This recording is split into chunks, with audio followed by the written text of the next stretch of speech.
नमस्कार दोस्तों, मेरा नाम डॉक्टर हरप्रीत सिंह है। मैं एडवांस्ड माइंड वेलनेस सेंटर में सीनियर कंसल्टेंट साइकियाट्रिस्ट और डायरेक्टर हूँ। दोस्तों, साइकियाट्री की दुनिया में मेरा 11 साल का एक्सपीरियंस है। आज हम जो बात करने जा रहे हैं वो बहुत ही इम्पोर्टेंट टॉपिक के बारे में है। सेक्सुअल प्रॉब्लम्स के बारे में हम डिस्कस करने जा रहे हैं। दोस्तों, जिस तरह से भूख इम्पॉर्टेंट है, प्यास इम्पॉर्टेंट है, वैसे सेक्स भी लाइफ का एक इम्पॉर्टेंट पार्ट है। अक्सर हमने देखा है कि यंग लोग जो हैं सेक्स की समस्याओं से परेशान हो जाते हैं। उनको पता नहीं चलता कि किससे बात करें और इधर उधर कई बार उनको झोला छाप डॉक्टरों के पास जाना पड़ता है, जिनसे उनके पैसे का भी काफ़ी नुकसान हो जाता है, उनकी प्रॉब्लम भी हल नहीं होती। तो आज हम इम्पॉर्टेंट जो सेक्सुअल प्रॉब्लम्स हैं, जो मेन सेक्सुअल प्रॉब्लम्स हैं, उनके बारे में डिस्कस करने जा रहे हैं। जिसमें सबसे पहले आती है दांत सिंड्रोम। देखो, आपने अक्सर देखा होगा, दीवारों पे लिखा होगा ना, दांत की प्रॉब्लम के लिए यहाँ मिले, है ना, दांत की प्रॉब्लम से छुटकारा पाएँ। तो आज मैं ये साफ कर देना चाहता हूँ कि जो दांत की प्रॉब्लम है वो एक्चुअल में प्रॉब्लम नहीं है। प्रॉब्लम क्या है? प्रॉब्लम ये है कि उसके बारे में जो हम सोचते हैं, क्योंकि सीमन जो है हमारी बॉडी की एक नॉर्मल सिक्रीशन है। जैसे बॉडी में यूरिन बनता है, जैसे बॉडी में पसीना आता है, वैसे ही बॉडी में सीमन बनता है। अब होता क्या है कि जिनकी तो शादी हुई होती है या जो लोग मैस्टरबेट करते हैं, उनका सीमन तो उसी में यूज़ हो जाता है ना। बट जिनकी शादी नहीं हुई है या किसी से रिलेशनशिप में नहीं है या लोग मैस्टरबेट नहीं करते हैं, उनका सीमन जब बॉडी में इकट्ठा हो जाता है, और क्योंकि उससे ज़्यादा इकट्ठे होने की क्षमता नहीं है बॉडी में, तो एक्स्ट्रा सीमन तो बाहर निकलना ही निकलना है। फिर चाहे वो रात को सपना ऐसा आएगा, सपने में डिस्चार्ज हो जाएगा, जिसको अक्सर लोग नाइट फॉल का नाम देते हैं, या दिन में कई बार टॉयलेट करते समय जोर लगाने पे सीमन बाहर आ जाता है। तो यंगस्टर्स बहुत भयभीत हो जाते हैं, उनको लगता है पता नहीं क्या हो गया। तो आपको मैं ये बात जो है बड़े आश्वासन से कहना चाहता हूँ कि इससे घबराने की ज़रूरत नहीं है। दांत एक नॉर्मल सिक्रीशन है बॉडी की, जो निकलनी ही है। लेकिन जब इसके बारे में हम टेंशन ज़्यादा लेते हैं, सोचते ज़्यादा हैं, है ना, हम डर जाते हैं, तो उससे प्रॉब्लम आती है। क्योंकि हम सोचते हैं कि इसके निकलने से कमज़ोरी आ जाती है, और सोचने की वजह से वो कमज़ोरी महसूस होने लगती है। क्योंकि हमारी फीलिंग्स जो है हमारे थॉट्स के ऊपर डिपेंड करती हैं। तो क्योंकि हमने मन में सोच लिया कि अब दांत निकल गई है, अब सीमन निकल गया है, तो मैं कमज़ोर हो जाऊँगा, बॉडी थकान होती है, तो वाकई उनको फिर बॉडी में थकान या दर्दें महसूस होने लगती हैं। तो अगर आपको नाइट फॉल की प्रॉब्लम लग रही है या आपको लग रहा है कि दांत निकल गया, कमज़ोरी आ जाएगी, तो घबराने की बिल्कुल भी ज़रूरत नहीं है। और फिर भी अगर लगता है आपका मन रिलैक्स नहीं हो रहा, तो आप अपने निकट किसी भी साइकियाट्रिस्ट को मिलके इसका समाधान पा सकते हैं। दूसरी बात जो हम डिस्कस करने जा रहे हैं वो है प्रीमेच्योर इजैकुलेशन के बारे में। प्रीमेच्योर इजैकुलेशन दोस्तों हम तब कहते हैं जब सेक्स करने के दौरान सेक्स की ड्यूरेशन जो है 1 मिनट या उससे कम हो। अब नॉर्मल ड्यूरेशन जो है बेसिकली किसी को 3 मिनट, किसी की 5 मिनट, अलग अलग लोगों में अलग अलग टाइमिंग्स होती हैं, बट ऑन एन एवरेज 3 से 5 मिनट नॉर्मल बंदा इंटरकोर्स कर ले तो उसको संतुष्टि हो जाती है। अब आपको इसमें एक चीज़ और समझनी है कि प्रीमेच्योर इजैकुलेशन की प्रॉब्लम उन लोगों को ज़्यादा तंग करती है जो फोरप्ले कम करते हैं, और दूसरा जिनमें एक्साइटमेंट तो ज़्यादा होती है लेकिन कंट्रोल नहीं करना जानते। अब करना क्या है, आपको एक बात समझनी है कि मेल्स में एक्साइटमेंट बहुत जल्दी आती है फीमेल्स के मुकाबले। अगर बंदा अपने हिसाब से सीधा सेक्स करने चला जाएगा बिना फोरप्ले किए, तो क्योंकि फीमेल पार्टनर तो एक्साइटेड हुई नहीं, वो खुद ही अपना इंटरकोर्स करके जल्दी डिस्चार्ज कर बैठेगा, और फिर वो घबरा जाता है कि मैं अब अपने पार्टनर को संतुष्ट नहीं कर पाया, जिसकी वजह से उसके कॉन्फिडेंस में कमी आती है। कई बार ये डिप्रेशन में, एंजाइटी में कन्वर्ट हो जाती है। तो आपको ये बात समझनी है कि एक तो सबसे पहले सेक्स करने के दौरान अपने पार्टनर पे वर्क करना ज़रूरी है। जब आपका पार्टनर पूरा उत्तेजित हो जाए, फिर आप अंदर पेनिट्रेट करें। पार्टनर को उत्तेजित करने के लिए डिफरेंट आप पोजीशंस ट्राई कर सकते हैं। जब आपका पार्टनर सेक्स के लिए रेडी होता है तो पता लग जाता है कि नीचे से लुब्रिकेशन हो गई है वेजाइनल ओपनिंग की, तो तब आप पेनिट्रेट करें। ऐसा करने से आपका पार्टनर भी संतुष्ट होगा, और जब जितनी देर भी सेक्स करेंगे दोनों की सेटिस्फेक्शन होगी और आपका कॉन्फिडेंस भी बढ़ेगा। तो इसको और ठीक करने के लिए और बेटर करने के लिए आप कीगल एक्सरसाइज कर सकते हैं।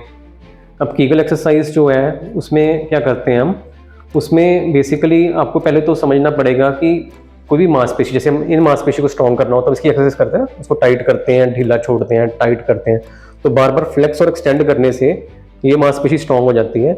उसी तरीके से अगर हम पेनिस की जो नीचे मस्कुलेचर है, जिसको हम पेरोनियल मसल्स कहते हैं या पेल्विक मसल्स कहते हैं, उसके ऊपर हमें फोकस करके हमें उसको टाइट करना, ढीला छोड़ना है। अब ये कैसे करना है उसके बारे में हम बात करने जा रहे हैं। सबसे पहले तो जैसे आपने देखना कि हम अगर वॉशरूम में खड़े होकर यूरिन पास कर रहे हैं, अगर अचानक कोई यूरिन पास करते हुए आ जाए, हमें रोकना हो तो यूरिन रोक सकते हैं ना, तो आपको आइडिया हो जाएगा किस मांसपेशी को मन से टाइट करने से यूरिन का बहाव रुकता है। ठीक है, वो सिर्फ एक बार आइडिया लगाने के लिए। मैं फिर भी एक बार रिपीट कर रहा हूँ। जैसे मान लो खड़े होकर यूरिन पास कर रहे हो, यूरिन करते समय अचानक कोई आ जाए, आप यूरिन का बहाव रोकना, रोक सकते हो ना अपने मन से। आपको अंदाजा लग जाएगा किस मांसपेशी को मन से टाइट करने से यूरिन का बहाव रुकता है। यूरिन बार बार नहीं रोकना आपने। फिर आपने जो है यूरिन पास कर लिया, फिर आप कहीं भी बैठे हो, कहीं भी खड़े हो, दिन में कई बार उस मांसपेशी को मन से टाइट करें, फिर ढीला छोड़ें। जब मन को मांसपेशी को टाइट करेंगे तो ऐसे टाइट हो जाएगी, ढीला करोगे तो ऐसे हो जाएगी। तो बार बार टाइट ढीला करने से वो मांसपेशी नीचे से स्ट्रांग हो जाएगी। जब आप ऐसा करते हो तो आपको इनर ओपनिंग के आसपास मूवमेंट महसूस होगी। ऐसा करने से आपके नीचे के मस्कुलेचर स्ट्रांग हो जाएंगे, तो उससे आपका जो है टाइमिंग भी बढ़ जाएगा। ठीक है, इस कलगीगल एक्सरसाइज का यूरिनरी इनकॉन्टिनेंस में भी बहुत उपयोग है। तो प्रीमेच्योर इजैकुलेशन के लिए एक तो एक कीगल एक्सरसाइज करें, दूसरा फोरप्ले में टाइम लगा के पहले पार्टनर को स्टिमुलेट करें, उसके बाद अपना अंदर इंजेक्ट करें। तीसरा, आपको जो है अपने मन को वैसे भी तनाव से कम करना है, क्योंकि यही भी देखा गया कि जो लोग एंशियस ज़्यादा होते हैं उनमें टाइमिंग की कमी कम होती है, फिर वो जल्दी डिस्चार्ज करके और घबरा जाते हैं। तो ये कुछ चीज़ें जो हैं, जो टेक्निक्स हमने आपको बताई हैं। इसके अलावा प्रीमेच्योर इजैकुलेशन की कुछ अच्छी मेडिसिन भी आती हैं, वो अपने निकट के साइकियाट्रिस्ट से आप मिलके वो दवाइयाँ ले सकते हैं। दवाइयाँ जो हैं अच्छी उसकी इफेक्ट्स हैं, साइड इफेक्ट्स बहुत कम होते हैं, बहुत कम डोज में दी जाती हैं, तो आपको घबराने की ज़रूरत नहीं है। लेकिन मैं आपको ये जरूर कहना चाहता हूँ कि कभी भी आप सेक्स का ट्रीटमेंट लें, सेक्स के एक्सपर्ट डॉक्टर से लें। और सेक्स के एक्सपर्ट डॉक्टर सिर्फ साइकियाट्रिस्ट होते हैं जिन्होंने इस चीज़ की पढ़ाई की होती है। नहीं तो अक्सर लोग जो हैं गुमराह होकर इधर उधर झोला छाप के पास चले जाते हैं, अपना बहुत सारा पैसा बर्बाद कर लेते हैं, प्रॉब्लम फिर भी सॉल्व नहीं होती और फिर वो परेशान होते रहते हैं। तीसरी बात बीमारी जिसके बारे में हम बात करने जा रहे हैं वो है इरेक्टाइल डिस्फंक्शन। इरेक्टाइल डिस्फंक्शन मतलब लिंग में तनाव की गड़बड़ी। ये बहुत ही कॉमन प्रॉब्लम है जिसका आपके वैवाहिक जीवन में काफ़ी असर पड़ता है। तो इसका बेसिकली होता क्या है कि हमारे लिंग में होती हैं ब्लड वेसल्स, जिनको हम खून की नसें कहते हैं। जब इन खून की नसों में खून का बहाव प्रॉपर नहीं हो पाता है तब इस तरह की प्रॉब्लम आती है, क्योंकि इरेक्शन के लिए हमें खून का दौरा लिंग में अच्छा चाहिए। और वो खून के दौरे की प्रॉब्लम किसी भी कारण आ सकती है, जिसमें बेसिकली कईयों को शुगर की प्रॉब्लम की वजह से हो जाती है, कईयों को ब्लड प्रेशर की प्रॉब्लम से, या कईयों का कोलेस्ट्रॉल बढ़ता है तो उसकी वजह से भी ये दिक्कतें हो सकती हैं, या कईयों की अगर डिज़ायर ही नहीं है तब भी इरेक्शन की प्रॉब्लम आ सकती है। तो घबराने की ज़रूरत नहीं है। इसका जो है बेसिकली कारण पता लगा के आपके साइकियाट्रिस्ट इसमें आपकी मदद कर सकते हैं। इसमें कुछ दवाइयाँ और कुछ लाइफस्टाइल मैनेजमेंट की टेक्निक्स बताई जाती हैं, जिसका पालन करके जल्दी से इससे निजात पाया जा सकता है।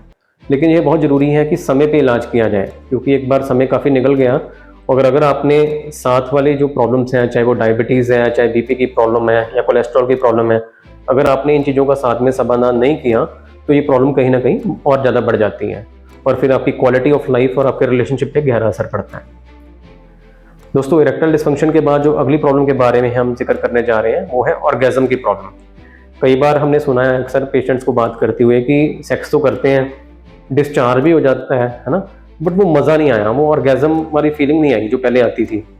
तो ये ऑर्गेज़म जो है, ये बेसिकली ऑर्गेज़म ना आने की फीलिंग कई चीज़ों में हो सकती है। कई बार डिप्रेशन और एंजाइटी के मरीजों में भी ऐसा देखा गया है।